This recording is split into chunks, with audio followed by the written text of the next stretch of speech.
नमस्कार मित्रांनो, आजच्या भागामध्ये आता सत्या मंजूला पोलीस स्टेशनला सोडतो आणि सत्या तिथून निघून जातो. तर आता मंजू पोलीस स्टेशनला आल्यावरती तिथे तिचं काम चालू असतं. तेवढं तिथे आता जो पप्प्या आहे त्याला तो इकडे जी मुकदमाची बायको आहे त्या मुकदमाच्या बायकोचा पाठलाग करतो आणि त्याची बायको जी मुकदमाची बायको असते ती रोडनी चाललेली असते आणि पप्प्या तिचा पाठलाग करत राहतो. ती कुठं जाते, काय करते तिला माहीतच नसतं. पप्प्या तिचा पाठलाग करतोय, ती मागे पाहते, पुढं बघते आणि ती पळत असते. तर आता पप्प्या तिथे जातो आणि पप्प्या तिचा पाठलाग करत करत एका ठिकाणी येतो आणि त्या ठिकाणी आल्यावरती आता तो खिडकीतून हळूच बघतो तर तिथे आता जो मुकादम आहे तो मुकादम तिथे असतो आणि मुकादमाला तिथे ठेवलेलं असतं आणि ती मुकादमाला जेवण घेऊन आलेली असते आणि मुकादम जेवायला देत असते मुकादमाला.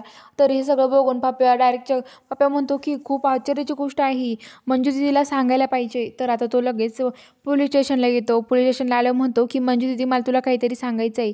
तर मंजू म्हणते की काय झालं पप्पा, मला सांगशील का? तर पप्पा म्हणतो अगं तुला माहिती आहे का तो मुकादम कुठं आहे, त्याची बायको, ते सगळं मला माहिती झालंय मुकादम कुठं आहे ते.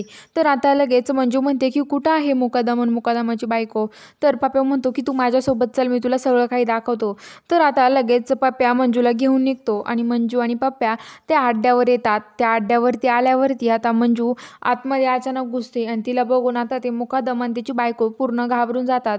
तर आता लगेच ती म्हणते की तू इथं काय करते ग, पोलीस आहे तू इथं कशाला आलीस? तर आता लगेच मुकादम म्हणते घाबरलेले असतात. तर मंजू म्हणते की मी तुम्हाला काही करणार नाही आहे, फक्त मला एवढंच सांगा, मला तुमच्याकडून हे ऐकून घ्यायचं आहे, सांगताल का तुम्ही तुम्ही इथे लपून का बसलात आणि तुम्हाला कुणी इथे लपून बसायला सांगितलं, मला एवढं सांगा फक्त. तर तो म्हणतो की तुला का सांगू आम्ही, तू पोलीस, तू आमच्यावर केस करशील नाही तर काही करशील. तर मंजू म्हणते की मी काहीच करणार नाही आहे, मला फक्त सांगा कुणी तुम्हाला इथं लपून बसायला लावलं आणि तुम्हाला कुणी गायब केलं होतं सत्याला गुंतवण्यासाठी. तर आता लगेच मुकादम म्हणतात की मला तात्यासाहेबांनी गायब केलं होतं असं सांगितल्यावरती इकडं जो पप्प्या आहे तो त्यांची शूटिंग काढून घेत असतो. पप्प्या सगळी शूटिंग काढून घेतो आणि आता मंजू त्याच्या तोंडावरून सगळं खरं बोलून घेते.